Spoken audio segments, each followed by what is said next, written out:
Alright, so I've been excited for a while to play Skull and Bones, a game that was supposed to be a lot better than Sea of Thieves. I have played Sea of Thieves and I really did not like it. Then I seen Skull and Bones and I was really excited for it, and I still kinda am, despite all the hate that the game is actually getting right now from the people and content creators that have played the game for hours and hours and hours. So I'll be going over exactly what they've been saying, and everyone has been saying the exact same thing, and I'm kind of worried exactly how this game is gonna go. Now, it's made by Ubisoft, and Ubisoft, with me personally, doesn't really have a good reputation in video games. I have not liked a single video game by them. But other than that, let's get into exactly what's been going on. So the people that have been playing the game in the last couple of weeks, let's say, have done the exact same thing. That's either played Endgame or just played the game overall. Recently, they have played Endgame, and that's what I'm going to be going over in this video. So first off, this game is multiplayer, and it's supposed to be played multiplayer, not single player, okay? I'm not really too sure if you can play this game on your own. You can, but it's better to play with a group of friends or random people. Next, what they did when they were doing the end game is, firstly, they did a thing called, had an activity where they destroy a fort for rewards.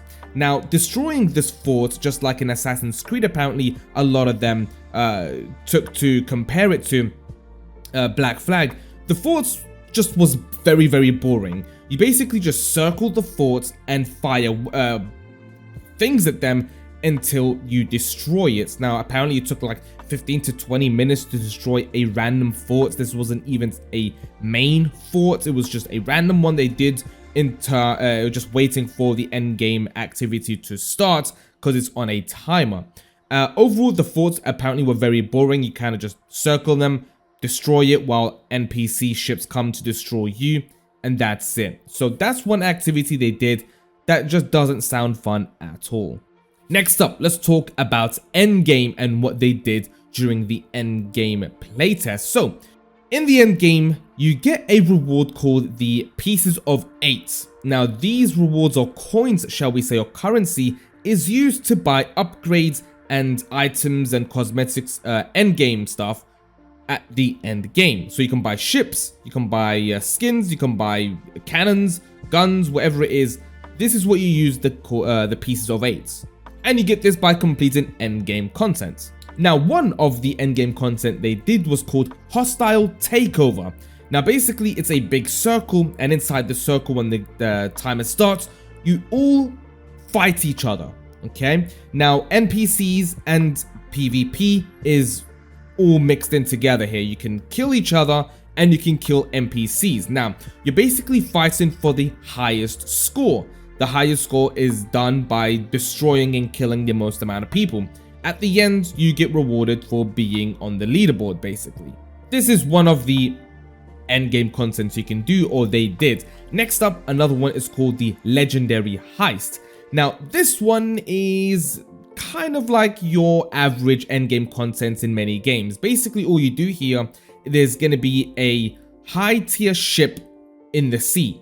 What you have to do is destroy this high-tier ship, NPCs and PvP together, to basically get the items on that ship and then deliver them to one of the islands and get your rewards from the items you collect from this ship. Now, it sounds okay. This is common that you see in video games. It's all right. Not the best, but hey, it is what it is.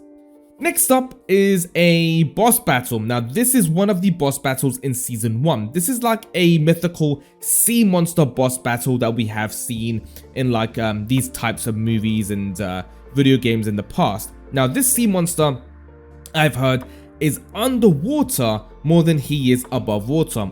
Obviously, being a sea monster, that's what you would expect. Now, in this game, you actually have to see what you're shooting at to do damage. Now, him being underwater majority of the time, it's gonna take a while to kill him, and you're basically just like, it's like a waiting game for him to pop out. You shoot him, he goes on the ground. He pops out, you shoot him, he goes on the ground. Now, yeah, it's not for me. It doesn't sound great at all. Now, another one is the main boss of this season. I can't remember his name, I'll quickly find it now. Okay, so the first season's called Rage and Tides. I'll put the screenshot on screen right now. And the battle is with Philippe Lepeste. Okay, this is the guy that you're going to be versing in this season. Now, his boss battle was apparently very boring. And you basically have to do damage to him when he stands still. When he's moving, you can't do any damage to him. So that's basically the mechanic for this guy. And apparently it was very boring. And once you understand how the mechanic works, it's very, very easy. Now, there was one more thing they actually did find out while playing the ending content. There is a helm type of main space area here. Here, you basically just, you know, as you would expect from a helm area, you basically look at all your stats, all your stuff. You can create, you can craft, you can manage your items, you can manage your ship, you can manage your quest, you can manage your team, stuff like that. So nothing too crazy, something you would expect from a game like this anyway. So it's pretty cool, a lot of good feedback about that, but that's pretty much it for that. And that's basically all they did in this play test. That's the main things that they did. Obviously, they did play the actual, like, pre-endgame content. Again, it's just what you would expect from a pirate game. You know, you go around, you destroy things, you loot, you do quests. It's just typical what you would expect. And apparently, it's not as great as people are trying to make it seem to be. A lot of people are saying this game is actually quite boring after a while. And one content creator, I completely forgot who he is. I'm so sorry that I completely forgot. He basically said in the Discord call with some of the developers and the people that were actually taking care of content creators to play some of the content here, at the end, the developer was like, okay, since we are done now, who wants to run some things again that you want to try out again that we've played? So for example, the boss battle or the hostile takeover or the heists. No one said anything. They just wanted to get out of the Discord call and just do something else because they were that bored in about 2 hours of playing the game. Now, take that however you want. Some people are going to absolutely love this game. For me, I absolutely hate Sea of Thieves, but many people love that game. So it's whatever you enjoy doing. Don't worry if this game isn't for you. It's all right. Maybe the next person, it's for you, you know? For me right now, I'm kind of mixed. I will be playing the game. I will buy it. I will try it out. I will make content. If I don't like it, well, at least I've played it. At least you guys see what's going on and we'll go from there. There's many games that are going to be coming out anyway, but I just wanted to give you guys this video just to explain exactly the reviews that I've been getting out from content creators in the last couple of days and week or so, especially coming up with the 8th to the 11th of February. We do have a couple of days here in an open beta, and the game does come out on the 16th, a week later. So we'll get the full time played, and you actually do keep all your progress from the open beta into the full game. So we'll see how that goes as well, depending on how far and how much you complete in the beta.